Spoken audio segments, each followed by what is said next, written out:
अमीर हो या गरीब, महिला हो या पुरुष, हर व्यक्ति अपने अपने तरीके से भक्ति करता है। लेकिन मनोकामनाएं कुछ ही लोगों की पूरी हो पाती हैं। इसकी वजह से मन में बसी बुराइयां, जब तक मन से बुराइयां खत्म नहीं होगी, तब तक मन पवित्र नहीं होगा और न ही भक्ति में मन लगेगा। पूजा करते समय भी मन में इधर उधर की बातें चलती रहेगी। इसलिए भक्ति का आनंद लेना चाहते हैं तो सबसे पहले हमें अपने मन को पवित्र बनाना चाहिए। ये बात एक लोक कथा से समझ सकते हैं। जानिए ये कथा।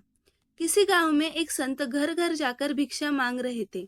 घूमते घूमते संत एक दुकान पर पहुंच गए। दुकानदार से भिक्षा मांगने के लिए संत उसके पास पहुंचे। दुकान में बहुत सारे छोटे बड़े डिब्बे रखे हुए थे।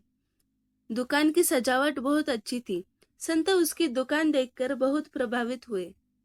संत ने दुकानदार से पूछा कि भाई, तुमने इतने सारे डब्बे में क्या क्या क्या भर रखा है? दुकानदार ने जवाब दिया कि घर के लिए कुछ जरूरी सभी चीजें हैं। किराना का सामान है, मसाले और अन्य चीजें हैं। संत ने एक डिब्बे की ओर इशारा करते हुए पूछा कि भाई, उस डिब्बे में क्या है? दुकानदार ने कहा कि उसमें तो लाल मिर्च है। संत ने दूसरे डिब्बे के बारे में पूछा तो दुकानदार ने बताया कि उसमें नमक है। इस तरह संत ने दुकानदार से कई डिब्बे के बारे में पूछ लिया। दुकानदार ने संत के सम्मान में उसके सभी सवालों का जवाब दे रहा था। तभी संत ने अलग रखे हुए एक डिब्बे के बारे में पूछा कि उसमें क्या है, इसे इसे अलग क्यों रखा है?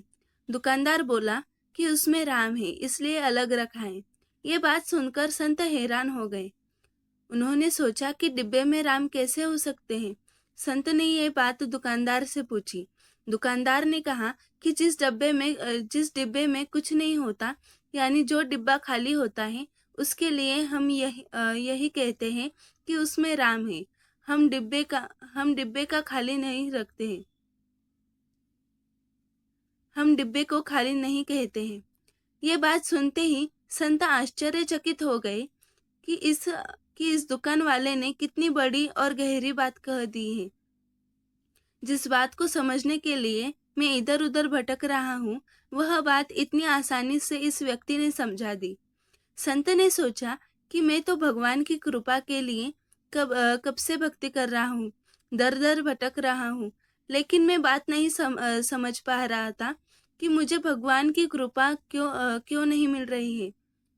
जब तक मेरे मन में बुराइयां हैं, मेरा मन फालतू बातों से भरा हुआ है, तब तक मुझे भगवान की कृपा नहीं मिल सकती।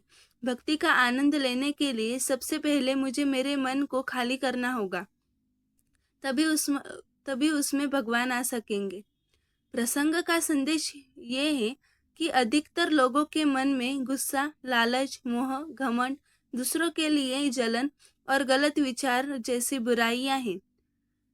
तब तक हमारा मन भक्ति में लग ही नहीं पाएगा।